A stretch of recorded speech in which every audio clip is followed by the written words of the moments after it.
The Red Bulls keep rolling. History in Houston, and David Beckham delivers in Montreal. Next on The Daily.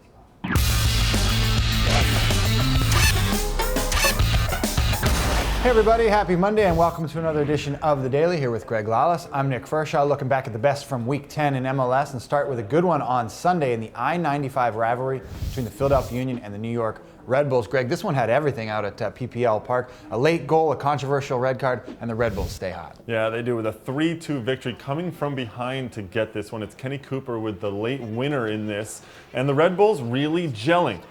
Dax McCarty continues his strong play in the midfield for them. Cooper, obviously, now making an assault on the Golden Boot race himself.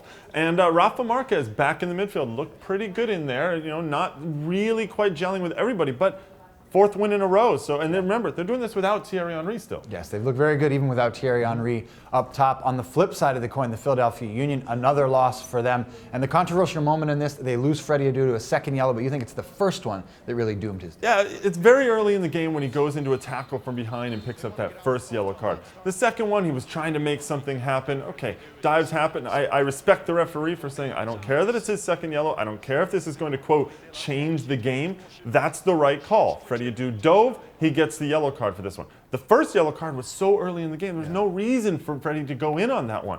And the unfortunate thing is, Freddie looked really good. He was all over the place, had that great meg of Roy Miller in the box to almost get a goal, and ended up going for a shot on it himself. So disappointing for the Union in this. The other storyline here for the Philadelphia Union, some rumors that captain Danny Califf could be on his way out of town. We've heard some rumors about him being traded to Chivas USA. Still trying to sort those out. What do you make of it? Well, Peter Novak and the Philadelphia Union did say that there have been some offers that have come in for Danny Califf. They didn't say who those offers were coming from, although somewhere out in the space, in Twitter and things like that, the rumor was that it was Chivas. Robin Fraser, the head coach for Chivas, though, addressed it and said, listen, we get offers, or we make offers, we get the phone calls once or twice a day about players. He did not specifically say yes or no about anything about Califf moving to Chivas. So definitely a lot happening for both these teams, and potentially headed in opposite directions after the New York Red Bulls get a big win over the Philadelphia Union on Sunday.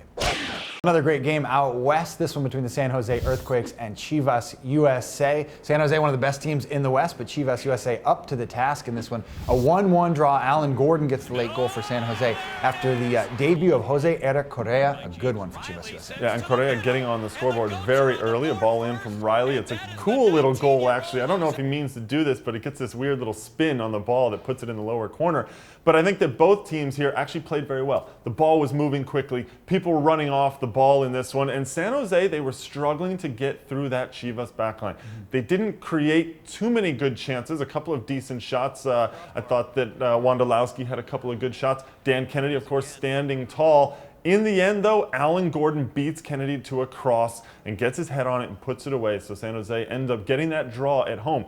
I think from the Earthquakes side, they'll be a little bit disappointed that they couldn't put away a team that is way down in the standings in the Western Conference. From Chivas' side, they continue to look good on the road. Remember, the Goats have not won at home yet this year, but they're 3-1-2 on the road in 2012. Let's stay in the Western Conference. Another good one from Saturday night. RSL and the Seattle Sounders out at CenturyLink Field. San Jose trying to keep pace with these guys. It's going to be difficult. Real Salt Lake with a nice win up there at CenturyLink. 3 points for Jason Price's crew. Well, Fabian Espindola gets the goal. It's a good goal. A little bit of a mistake, I think, in the back for the ball to drop to him, but Espindola being crafty, getting around the defender and putting it away. This is a good win from Real Salt Lake. They've figured out a way to start grinding out wins. We've always talked about Salt Lake and the style that they play, and sometimes we compared them even to Spain and things like that. This season, they seem to be just grinding them out, and they did it again in Seattle against a team that was hot. Yeah. Don't forget, the Sounders were rolling. Freddie Montero looked good. Mauro Rosales looked good. Eddie Johnson was beginning to find his form. So this is a little bit of a dent to those hopes and momentum that Seattle had going into this one. You mentioned a 5-game winning streak coming into this one for Seattle, and Freddie Montero. RSL found a way to put the brakes on him. Right now, Real Salt Lake, the best team in the Western Conference. History for the Houston Dynamo on Saturday. Greg, you and I were out there, the opening for BBVA Compass Stadium. Brad Davis with the game winner against DC United. The Houston Dynamo celebrated a 1-0 win there. Really, it can't be any more fitting than Brad Davis getting the game winner. He beats Bill Hamid from distance. And the Dynamo, a new era for that club. Yeah, this was, let's not forget, Brad Davis, a Houston Dynamo original. Very fitting that he gets that. Brian Ching had several good chances himself to put the whole game away. DC United wilted in the heat out there, and they said afterward, they said the heat really affected them. But so did the pressure that Houston Dynamo put on them. It was a poor first half, really, from both teams. Neither one really getting into it. In the second half, the Dynamo really upped the pressure. A couple of subs from Dominic Kinnear made a difference. Colin Clark came on, and Luis Camargo. Both of them started to torch the back line for DC United, and eventually Brad Davis gets that goal from distance, a blast that Bill Hamid got a hand on, couldn't actually hold it out. Great moment, a great day for the Houston Dynamo. It's a beautiful new stadium that they have. More than 22,000 on hand for that one. On the DC United side, you mentioned some fatigue and certainly some injuries. Perry Kitchen down with a right knee injury, and Chris Pontius, he's had a nagging hip injury. He went down as well. DC United losing out there at BBVA Compass Stadium on Saturday. Well, last but certainly not least, a bit of history up in Canada this weekend as well, as the Montreal Impact at home against the LA Galaxy. Greg, this was a great crowd that showed up at the Olympic Stadium. More than 60,000 people showed up, and they came to see David Beckham. Of course, Beckham showed up, a free kick goal from distance, a 1-1 draw. Well, wait a second here. They came to watch their Montreal Impact take on David Beckham.